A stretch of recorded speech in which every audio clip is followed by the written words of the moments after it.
like to say something, I said. What is it, Marcus asked. I want to apologize if you felt I was too rude to her, I asked her respectfully and responsibly. You weren't, said Marcus. You were no more disrespectful to her than I was, added Sam.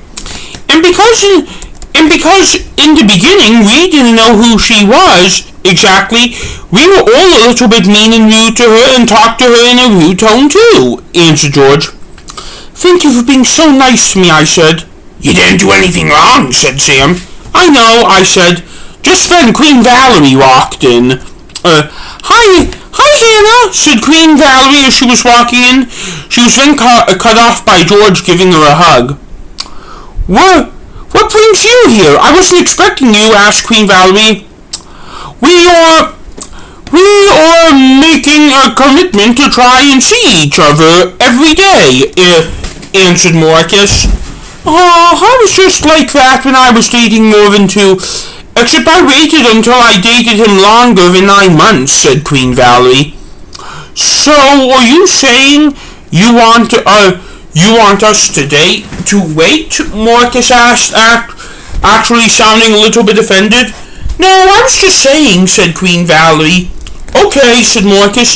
Hannah, are you planning on staying for dinner? Queen Valerie asked. What are you cooking? My parents said I don't have to be a waitress tonight, I asked. Lemon salmon, Queen Valerie answered. Sure, I said.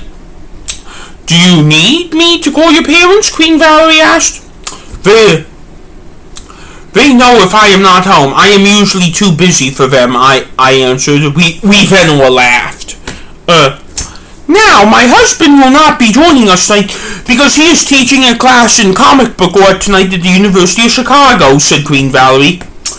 How is he doing? I asked, shielding out curiosity because of his meltdowns.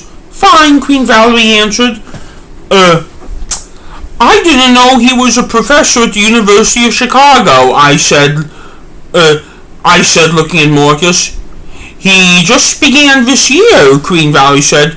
Marcus then came up to me and whispered into my ear, I will tell you why I did not tell you about my dad and that when we are in New York City. I nodded. Sam and George then went to their room.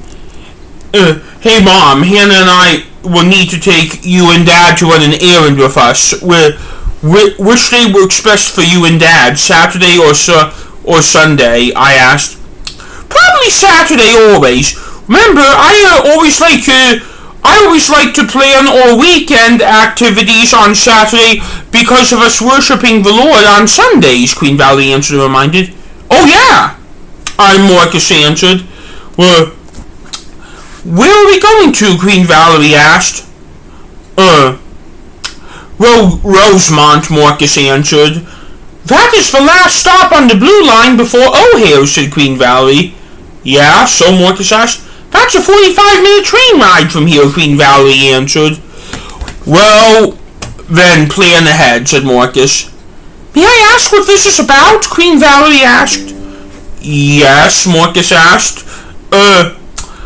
So what is this errand about? Queen Valerie asked.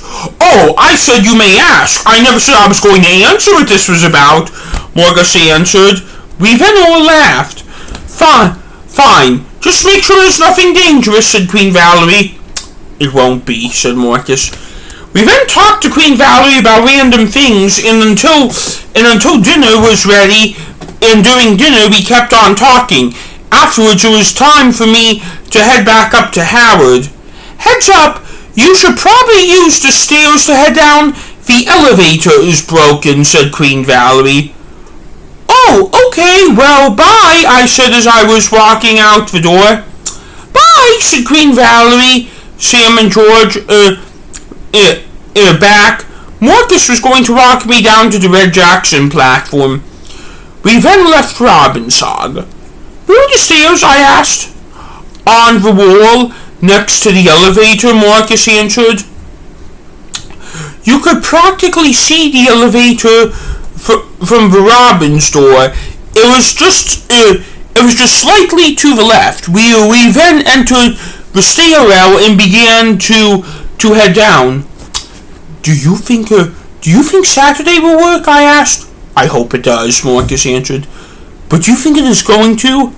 I think it will, but still it is a jump. I see. I really don't want to do it. Neither do I. But we have to do this if the return is going to help us save Mom. I know, I said.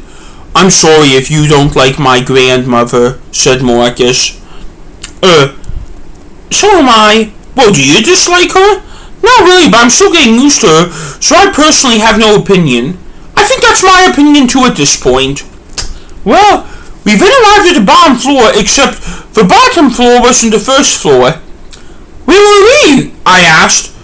This must be a basement. The basement, Marcus answered.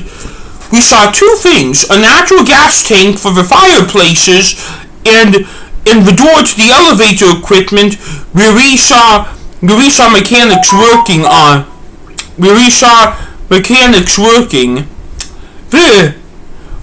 This is authorized personnel only, said one of the mechanics.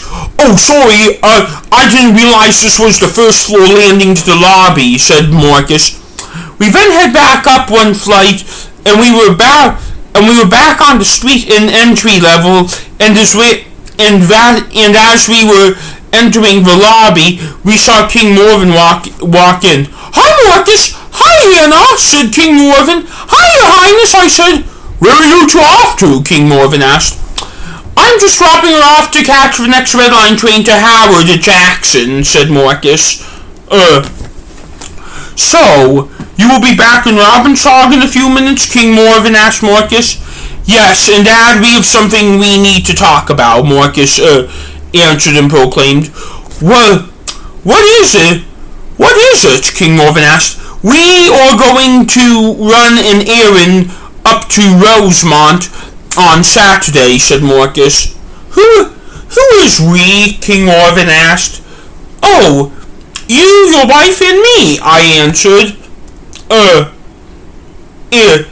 And Marcus. And Marcus, too. Why are you coming along and not my other children? King Marcus asked. Maturity reasons, I answered. Oh, I get it.